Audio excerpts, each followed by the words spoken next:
Hello दोस्तों, नमस्कार। Hindi audio book में आपका स्वागत है। Secret of the millionaire mind, दौलत के खेल में चैंपियन कैसे बने, टी हार्व एकर।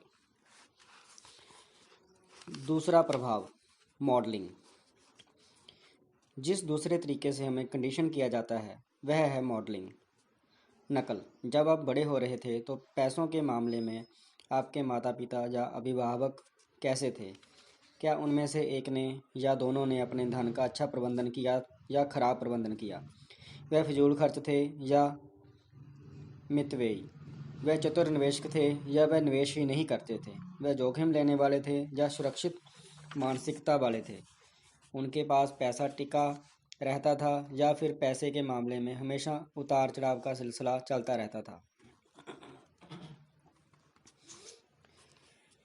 आपके परिवार में पैसा आसानी से आता था या फिर इसके लिए हमेशा संघर्ष करना पड़ता था? पैसा आपके परिवार में खुशी का स्रोत था या फिर इसे लेकर हमेशा बहस होती रहती थी? यह जानकारी महत्वपूर्ण क्यों है? शायद आपने यह कहावत सुनी होगी, बंदर जैसा देखते हैं वैसा ही करते हैं। इंसान भी ज़्यादा पीछे नहीं है। बचपन में हम हर चीज़ अनुसरण से ही सीखते हैं। हालांकि हम में से ज़्यादातर लोग इस बात को स्वीकार नहीं करना चाहेंगे, लेकिन इस पुरानी कहावत में काफ़ी सच्चाई है। सेब पेड़ से ज़्यादा दूर नहीं गिरता है। इससे मुझे एक औरत की कहानी याद आती है जो डिनर के लिए हैम पकाते समय उसके दोनों सिरे काट देती थी। एक दिन यह देखकर उसका पति हैरान रह गया और उसने पूछा कि वह दोनों सिरे क्यों काटती है। पत्नी का जवाब था, मेरी माँ भी इसी तरह पकाती थी।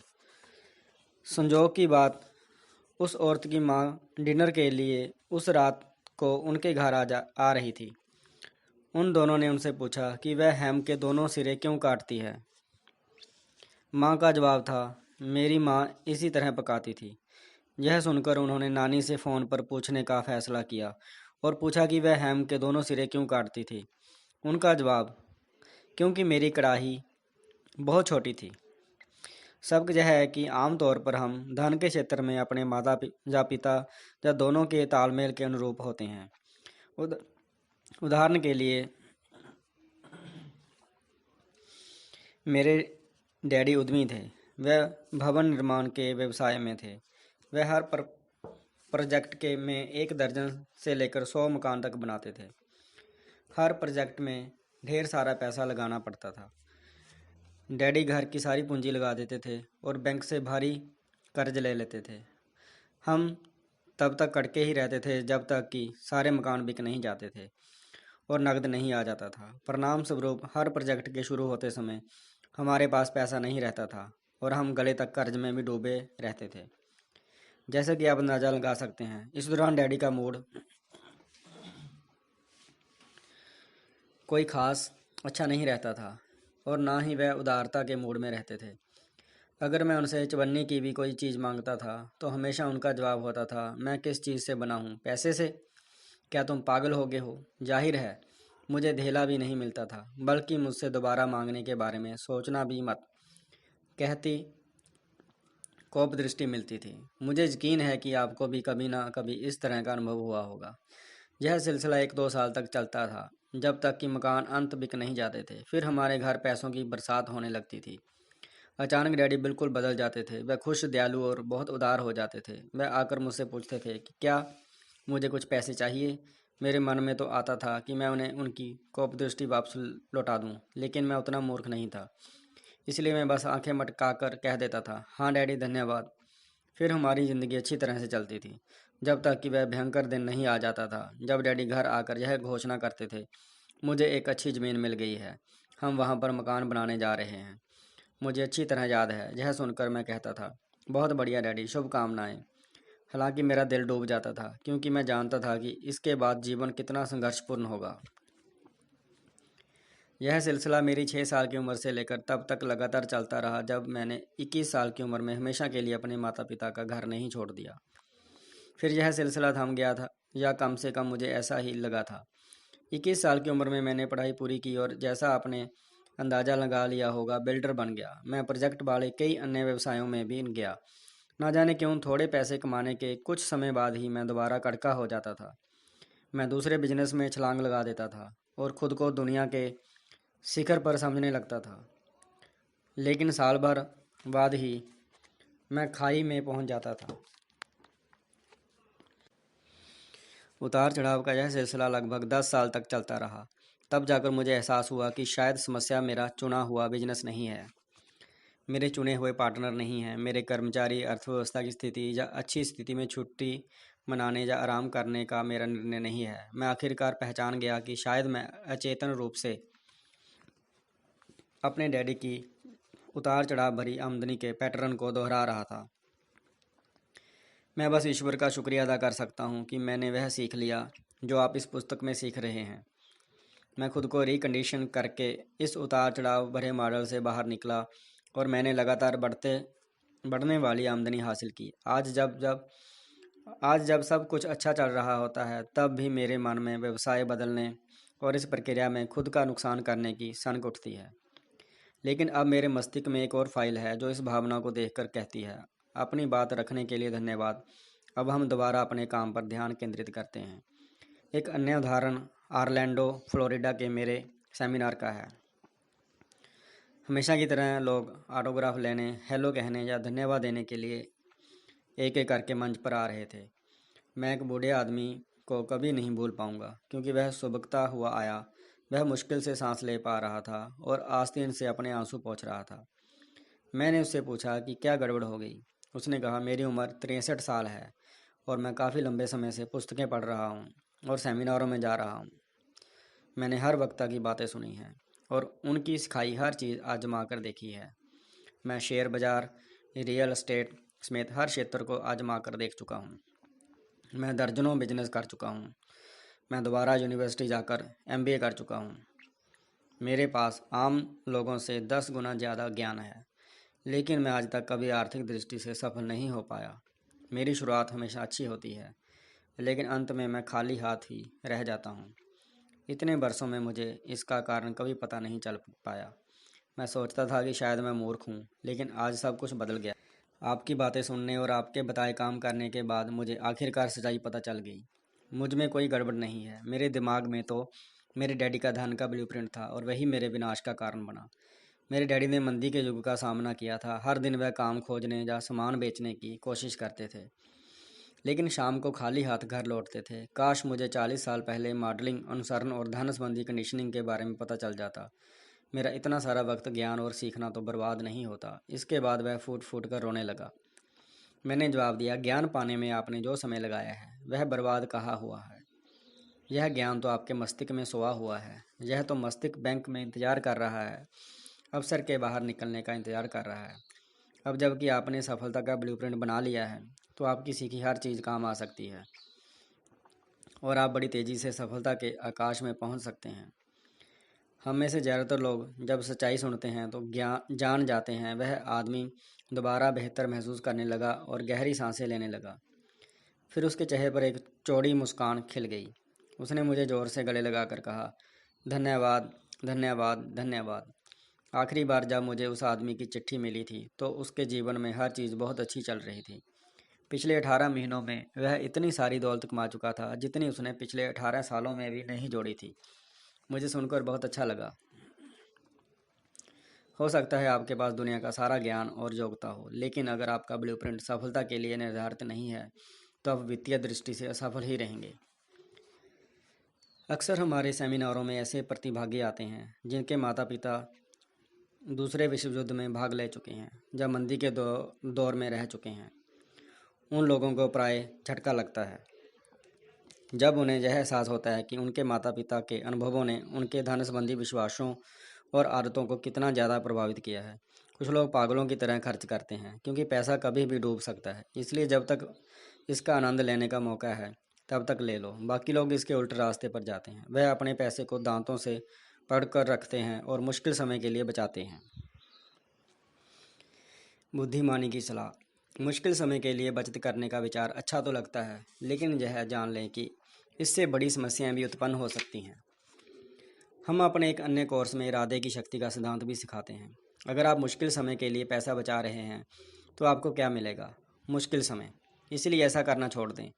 मुश्किल समय के लिए पैसा बचाने के बजाय खुशहाल समय के लिए पैसा जोड़ने पर ध्यान केंद्रित करें, या उस समय के लिए जोड़ें जब आप अपनी आर्थिक स्वतंत्रता जीत लेंगे। फिर इरादे के नियम के परिणाम स्वरूप आपको ठीक वही चीज़ मिलेगी।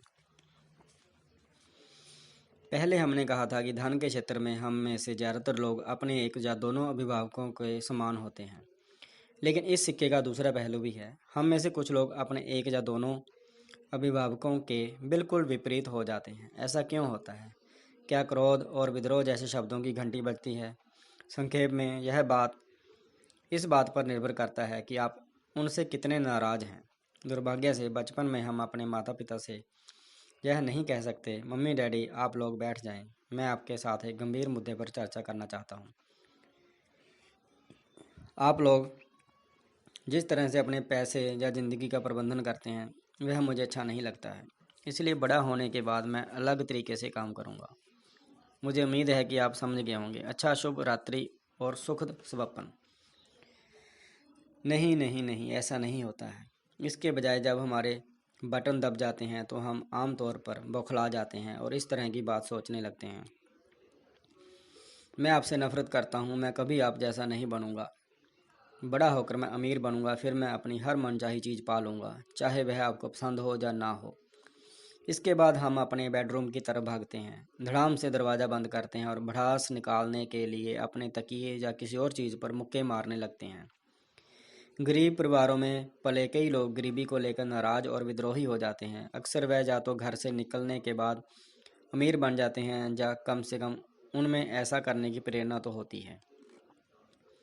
लेकिन एक छोटी सी दिक्कत आती है जो दरअसल बहुत बड़ी दिक्कत बन जाती है। ये लोग चाहे जितने अमीर बन जाएं या सफल बनने के लिए कितनी ही मेहनत कर लें, आमतौर पर वह सुखी नहीं होते हैं। क्यों? क्योंकि उनकी अमीरी या पैसे कमाने की प्रेरणा की जड़ में गुस्सा और चिढ़ है। परिणाम स्वरूप उनके दिमाग में पैसे और गुस्से के बीच कड़ी जुड़ जाती है। ऐसे लोग जितना ज़्यादा पैसा कमाते हैं उनका गुस्सा उतना ही बढ़ता जाता है। आखिरकार उच्चतर स्वरूप हायर सेल्फ कहता है, मैं अब गुस्से और तनाव से थक चुका हूँ, मैं शांति और खुशी चाहता हूँ। इस पर वह गुस्से और पैसे की कड़ी जोड़ने वाले मस्तिष्क से पूछते हैं कि इस स्थिति में क्या करना चाहिए। उनका मस्तिष्क तत्काल जवाब देता है, अगर तुम्हें गुस्सा छोड़ना है तो अपने पैसे से भी छुटकारा पाना होगा। तो वे ऐसा ही करते हैं। वे अवचेतन रूप से अपने पैसे से छुटकारा पा लेते हैं। वे फिजूल खर्ची कर बैठते हैं या निवेश का गलत निर्णय ले लेते हैं या वित्तीय रूप से तबाह कर देने वाला तलाक ले लेते हैं या अपनी सफलता को किसी दूसरे तरीके से बर्बाद कर लेते हैं। लेकिन कम से कम अब वे सुखी तो हैं। सही गलत स्थितियां और बिगड़ जाती हैं, क्योंकि अब वह सिर्फ गुस्सा नहीं है, अब वह गुस्सा और दिवालिया दोनों हैं। उन्होंने गलत चीज़ से छुटकारा पा लिया है। गुस्से के बजाय उन्होंने पैसे से छुटकारा पा लिया, जड़ के बजाय फल से छुटकारा पा लिया। बहरहाल अपने माता पिता के प्रति उनकी नाराज़गी ही असली मुद्दा है और हमेशा था। जब तक उस गुस्से का समाधान नहीं निकलेगा तब तक वह कभी सचमुच खुश या शांत नहीं रह सकते, चाहे उनके पास कितना भी पैसा हो या ना हो। पैसा कमाने या सफलता पाने का आपका कारण या प्रेरणा बेहद महत्वपूर्ण है। अगर पैसे या सफलता की प्रेरणा की जड़ नकारात्मक है, जैसे डर, गुस्सा या खुद को साबित करने की ज़रूरत, तो पैसा आपको कभी सुखी नहीं बना सकता। दौलत का सिद्धांत। अगर धन या सफलता की प्रेरणा की जड़ नकारात्मक है, जैसे डर, गुस्सा या खुद को साबित करने की ज़रूरत, तो पैसा आपको कभी सुखी नहीं बना सकता। क्यों? क्योंकि आप इनमें से किसी भी मुद्दे को पैसे से नहीं सुलझा सकते हैं। मिसाल के तौर पर डर को ही लीजिए। अपने सेमिनारों में मैं लोगों से पूछता हूँ, आप में से कितने लोग मानते हैं कि डर आपके लिए सफलता की मूल प्रेरणा है?